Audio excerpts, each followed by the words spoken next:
சிவபுராணம். அனுஷ்யாவுக்கு உதவும் கங்கை தேவி.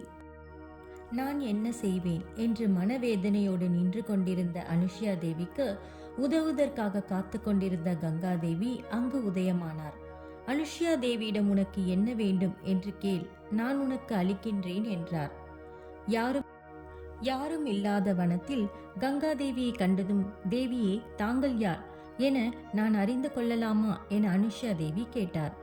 நான் தான் கங்காதேவி. நீ சிரத்தையோடு செய்து வந்த பதிவிரதத்தையும் உன் கணவரையும் எம்பெருமானார் சிவபெருமானையும் பூஜை செய்து வருவதை அறிந்தேன்.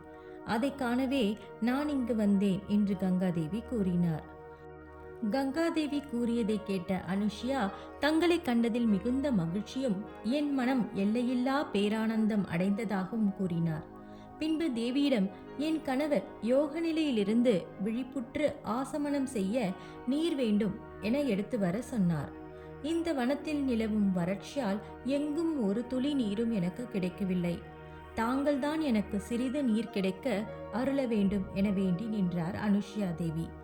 முகம் மலர்ச்சியோடு கங்காதேவி அனுஷ்யாவிடம், நீ இருக்கும் இடத்தில் கைகளால் சிறு குழியை தோண்டினால் உனக்கு வேண்டிய நீரானது உன் விருப்பத்திற்கு ஏற்றபடி கிடைக்கும் என கூறினார். கங்காதேவி கூறியதை கேட்ட அனுஷ்யா தேவி மன மகிழ்ச்சியோடு நிலத்தில் சிறு குழியை தோண்டினார். அந்த குழியில் இருந்து நீரானது ஊற்றை போல் வெளிப்பட்டது. நீரை கண்டதும் அனுஷ்யா தான் கொண்டு வந்த மண்பானையில் நீரை நிரப்பிக்கொண்டு பின் கங்காதேவியை பணிவோடு வலம் வந்து வணங்கி தேவியிடம் ஒரு வேண்டுதலையும் வேண்டினார். அதாவது, கங்காதேவியிடம் எங்களுடைய தவம் நிறைவடையும் வரை தாங்கள் எங்கும் செல்லாது இங்கே இருக்க வேண்டும் என்பதே அந்த வேண்டுதலாகும். கங்காதேவியும் சிறு புன்னகை உதிர்த்தபடியே, அனுஷ்யா, உன்னுடைய வேண்டுதலை நிறைவேற்ற வேண்டுமாயின் உன் கணவருக்கு நீர் செய்த பணிவிடையால் கிடைத்த பலனின் 1 மாதத்திற்கான பலனை நீ எனக்கு அளிக்க வேண்டும் என்றும், அப்பலனை அளித்தால்தான் இங்கே உனக்காக காத்திருப்பேன் என்றும் கூறி பலனை அளிப்பாயாக என்று கேட்டார். கங்காதேவி கூறியதை கேட்டதும் அனுஷ்யா தேவி மிகவும் மகிழ்ச்சியோடு, தாங்கள் கேட்ட 1 மாத பலனை நான் உங்களுக்கு அளிக்கின்றேன் என கூறினார். பின்பு கங்காதேவியை வணங்கி நீர் நிறைந்த மண்பானை எடுத்துக்கொண்டு தன் பதியானவர் இருக்கும் ஆசிரமத்தை நோக்கி விரைவாக நடந்தார்.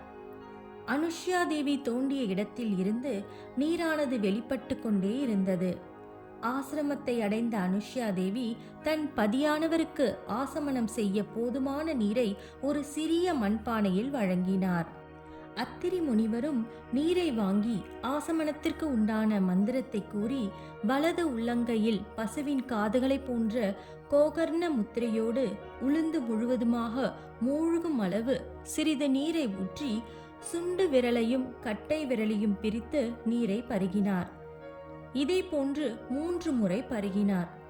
ஆசமனம் செய்து முடித்ததும் அத்திரி முனிவரும் ஒரே ஆச்சரியமாக இருந்தது.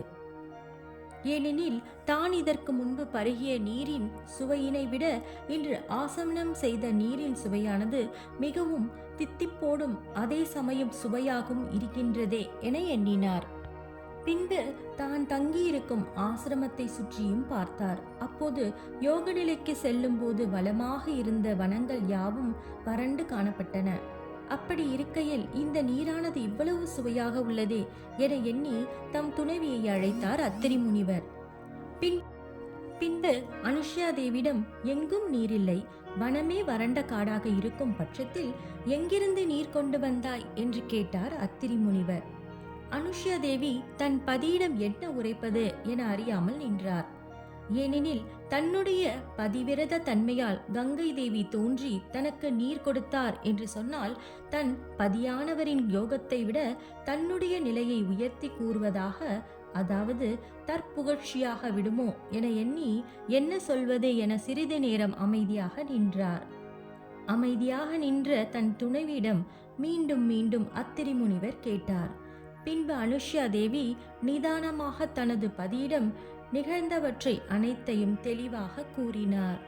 ஓம் நம சிவாய.